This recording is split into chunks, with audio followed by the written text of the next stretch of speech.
I didn't take part in this. I felt it was a charter violation, so I left the room when they would discuss this. I don't understand what we're doing, how it works. We had a lawsuit. City attorney recused himself, and then his office came in, and every step, every decision made in this, whether we gave more money or the strategy, had nothing to do with Mr. Gates, had to do with the attorney that the council picked. And we directed that attorney through the entire process. And somehow we're going back and now, instead of looking at, well, did the council do something wrong? Like I said, I haven't seen this report. I don't know what it is. But we spent all this money to get a report on a case that the council for a couple years voted yes every step of the way. And then after we got a new majority, they decided, well, something nefarious happened, so we need to go back and look at this. Who hired the attorney? Travis, you were here. The city council did. There was a Through what office? through the city manager's office. Through the city manager's office. And I guess doesn't that violate our charter? No. I'm asking the person that's in charge of interpreting the charter. Yeah, it does. And when this question first came up in December with council, I made it pretty clear, as did an attorney I consulted with, prepared a letter outlining that city council, in essence, like it or not, they can't go out and hire outside counsel. It's prohibited by the charter. The city attorney, as voted by the people, has exclusive legal authority.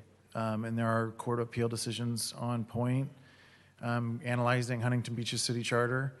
And it is what it is. And as I said in December, and I'll repeat it briefly again, that's the way Huntington Beach is structured.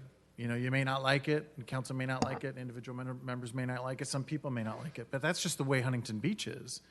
And to violate the charter for some remedy is not a remedy at all, because that injures the city. So,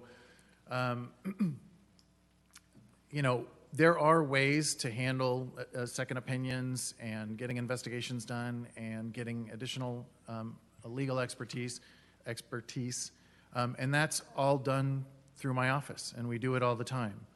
So any notion that we need to have outside counsel or we need to have our own, excuse me, and especially for some level of independence, I haven't seen the report either, but I will say that Mr. Steele never interviewed me or Mr. Williams, who was the lead trial counsel handling the case, at least as a liaison internally.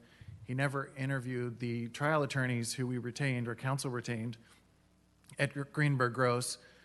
Mr. Steele never interviewed any of the attorneys in my office, and he never interviewed any of the council members who were present at the time through 2018 and from 2018 through 2020, who were there during these 10 closed session conversations about the case.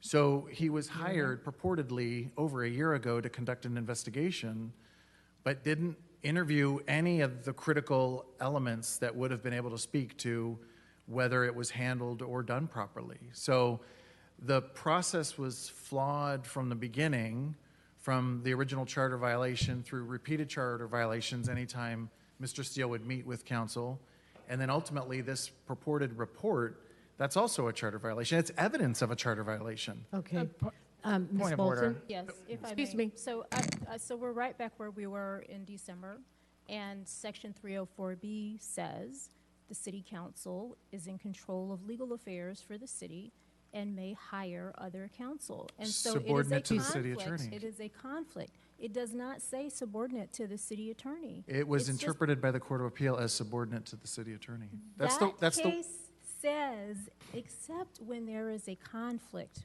for the city attorney's office. And we hired though. outside counsel through Greenberg Gross. Yeah, but what we're seeing from the report, and so nobody has seen the report except the subcommittee that oversaw or you know, Council worked has. with- Council, it was haven't emailed read to it. council this afternoon, so Yeah. everybody's seen it. Oh, I haven't seen it. okay, That's because you It probably was- didn't open the email. yeah. was all Like, sent if out. it was this afternoon, I didn't see it. Yeah, no. it's all been I sent out. haven't seen it. Okay, so, yeah, so as of today, nobody had seen the report because it And- is confidential. Not only is it confidential, but it's also been one of the issues, a lot of delay. Remember, we kept asking and asking and asking and asking. For, Well, like you said, Mr. Steele didn't interview you, but wanted to meet with you and your attorney often to get results or comments back.